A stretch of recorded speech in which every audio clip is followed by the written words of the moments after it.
ศาลประชาชนสูงสุดได้จัดกล่องประชุมสรุปขอแข่งขันย่องย่อหักศาสตร์และพัฒนาประจำปี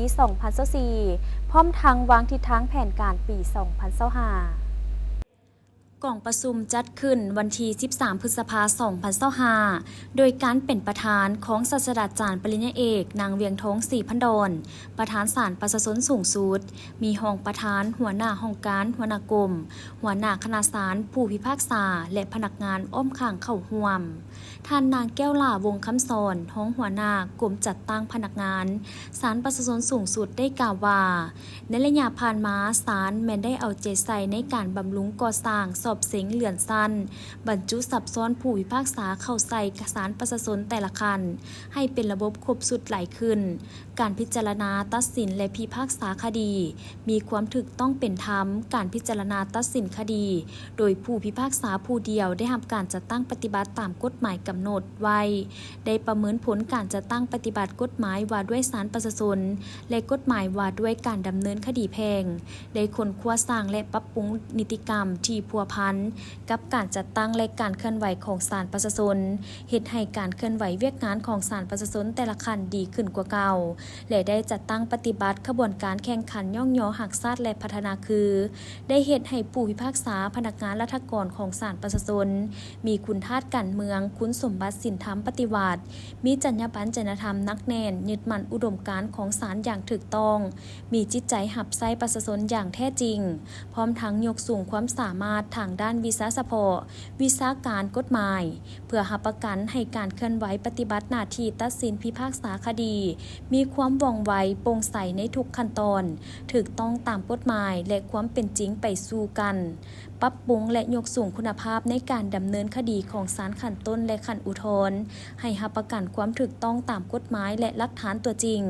เพิ่มทวีการโต้แย้งหลักฐานของโจทก์จำเลยบุคคลที่ 3 ต่อเหตุการณ์ข้อเสนอหรือข้อมูลหลักฐานในคดีให้ครบถ้วนและสิ้นสุดการโต้แย้งตามกฎหมายรับประกันให้โจทก์จำเลยทนายความหรือบุคคลที่ 3 เข้าร่วมโต้เถียงอยู่ที่กองประชุมศาลทุกคดี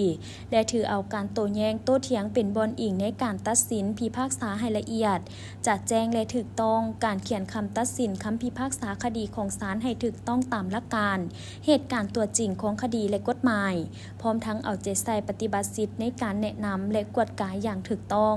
ความเป็นเอกภาพทางด้านกฎหมายในการดำเนินคดีของศาลประชาชนท้องถิ่น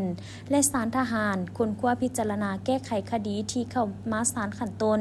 ให้บรรลุ85ส่วนห้อยขึ้นไป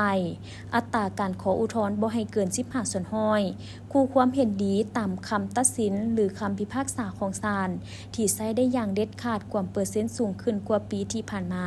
ได้ก่อสร้างบำรุงผู้พิพากษาผู้ช่วยผู้พิพากษาจาศาลและพนักงานรัฐกรของศาลทางด้านการเมืองแนวคิดติดพันกับการยกระดับความสามารถและความชำนาญงานเพื่อเฮ็ดหล่อนหน้าที่เวียกงานอย่างมีประสิทธิภาพพร้อมทั้งมีจรรยาบรรณจริยธรรมคุณสมบัติศีลธรรมปฏิบัติอย่างนักแน่นการคัดเลือกและสอบเสงผู้พิพากษาให้มีคุณภาพและคัดเลือกเอาผู้พิพากษาที่ดีเก่งกว่าเอา60ส่วนห้อย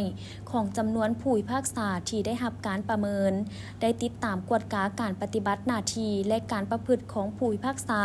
พนักงานของศาลประชาชนแต่ละคันให้ปฏิบัติตามกฎหมายอย่างเข้มงวดมีความบริสุทธิ์โปร่งใสและความรับผิดชอบในทุกขั้นตอนของการดำเนินคดีสามารถตรวจสอบได้ปรับปรุงการจัดตั้งศาลประชาชนให้มีความนักแน่นเข้มแข็งเป็นเครื่องมือเผด็จการที่เข้มงวดและศักดิ์สิทธิ์ของพรรคขยายการจัดตั้งของศาลประชาชนเขตให้ได้อย่างน้อย1แห่งและสั่งตั้งหน่วยงานของศาลประชาชนเขตประจำอยู่แต่ละเมืองที่มีเงื่อนไขเพื่อบริการประชาชนอย่างทั่วถึงสู่ซนหันการบริหารศาลเข้าสู่ทันสมัยสร้างพื้นฐานโครงสร้างประกอบพหนะวัตถุเทคนิคที่ทันสมัยตามความเหมาะสมเพื่อสามารถปฏิบัติพระบทบาทหน้าที่ในการปกป้องกฎหมายให้มีความศักดิ์สิทธิ์เข้มงวดและยุติธรรมพร้อมนั้นก็ได้ลงทะเบียนแข่งขันและจับมือแข่งขันประจำปี 2025 และมอบใบย่องย่อหักศาสตร์และพัฒนาประจำปี 2024 อย่างเป็นทางการและในตอนท้ายของกล่องประชุมยังได้รับฟังการโอ้ล้มจากทานศาสตราจารย์ปริญญาเอกนางเวียงทองศรีพันดรตื่มอีก